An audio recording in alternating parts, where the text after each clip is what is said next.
Hello दोस्तों, नमस्कार। मैं हूँ रेखा उपाध्याय। अपने यूट्यूब चैनल पे आप सभी का स्वागत करती हूँ। आज एक बहुत प्यारा नाच गीत सुनाने जा रही हूँ।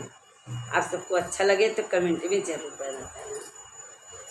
पीरात बटे पेट राजा भौरी लगाइल, पीरात बटे पेट राजा भौरी लगाइल, पीरात बटे पेट राजा भौरी लगाइल। सास के